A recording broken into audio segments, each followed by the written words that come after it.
Olá, meu nome é Luiz Mauro Filho, eu sou editor do Brasil 247. Hoje é segunda-feira, 17 de março de 2025.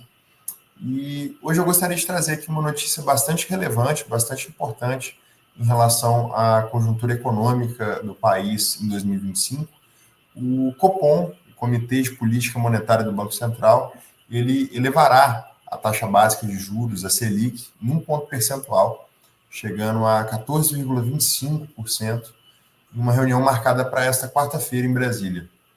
A decisão ela acompanha a tendência de crescimento da taxa, que vem sendo determinada com aumentos de 0,5% desde 31 de julho de 2024, portanto, a gente já tem um cenário de 2% de aumento da taxa desde o meio do ano passado, né, com um aumento mais sólido ainda, né, a partir desse próximo dia 19, 1%, portanto, fixando a taxa em 14,25% para o período. Né. A gente está aqui repercutindo uma matéria do Brasil 247 sobre o assunto, onde a gente também destaca o seguinte, né, alguns agentes do mercado financeiro já determinaram, né, que consideram que essa taxa vai ser fixada nesse valor para essa reunião, mas eles se preocupam sobretudo com qual que vai ser o sinal emitido pelo Banco Central para as próximas reuniões, né, sendo que a próxima reunião acontece em maio, no meio de maio. Por exemplo, aqui o relatório do Bradesco afirmou que será importante observar a comunicação do Copom e eventuais sinalizações para decisões futuras. Portanto, qual que vai ser o comportamento dessa taxa de juros para uma próxima eventual decisão do Copom? Essa taxa deve aumentar ou ela deve diminuir em relação a esse patamar que já está precificado, já está compreendido como o definido para esse mês de março? A BTG Pactual, em uma pesquisa de opinião realizada pré-reunião do Copom, avaliou que a gente tem uma situação de impasse entre pessoas especialistas do mercado, enfim, economistas. Né? 38% dos participantes eles defendem que o Copom mantenha uma porta aberta, sem indicar explicitamente qual que vai ser o resultado ou qual que vai ser a sinalização para a reunião de maio. Né?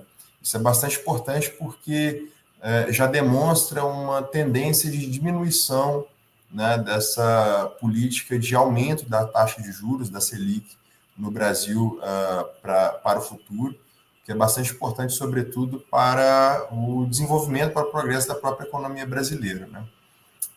Isso também foi repercutido por outras pessoas, o Gustavo Sung, da Suno Research, que também apontou que o cenário econômico está levemente melhor do que em relação à reunião de janeiro desse ano. Né? O Caio Megali, economista-chefe da XP, também trouxe uma visão de que deve haver um aumento de um ponto percentual ainda nessa semana e que o cenário ainda estaria aberto para uma próxima reunião.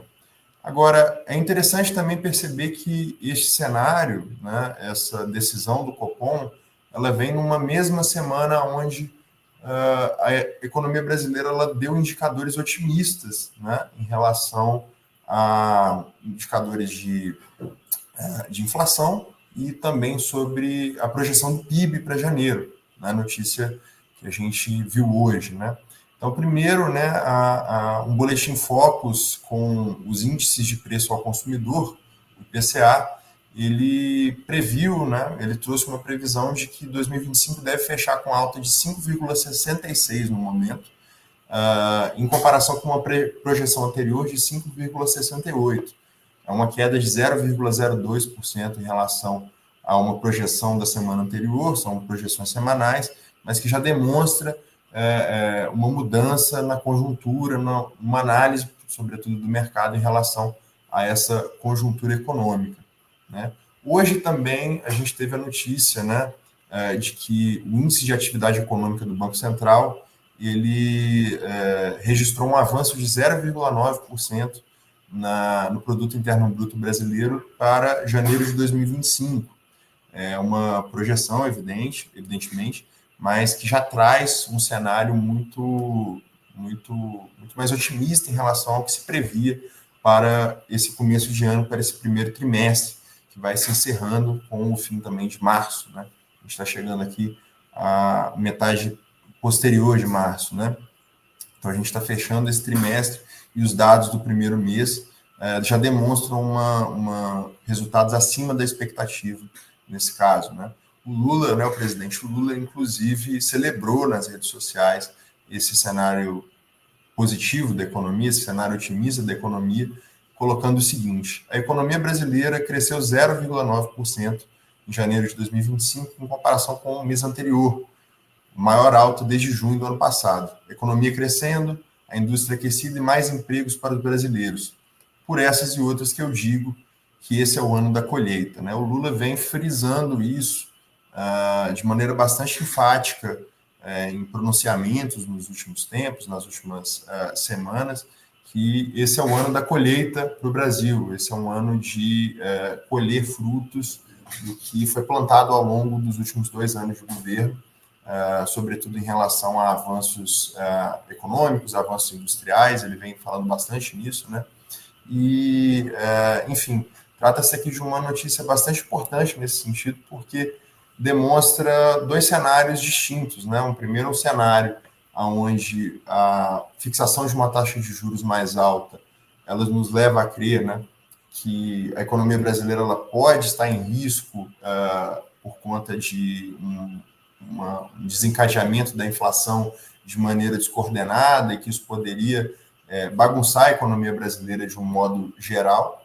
E, por outro lado, a gente vê indicativos, né, indicadores da economia brasileira apontando para outro lado, apontando que, na verdade, a economia ela ainda tende a crescer e nos coloca a perguntar qual que seria um cenário econômico brasileiro se a gente tivesse taxas de juros menores, talvez, mais relacionadas com a real situação da economia brasileira, né? É uma discussão que vem há bastante tempo já, bastante complexa, mas importante se pensar nesse momento, né? Hoje é isso que eu tenho para vocês. Um abraço e boa noite.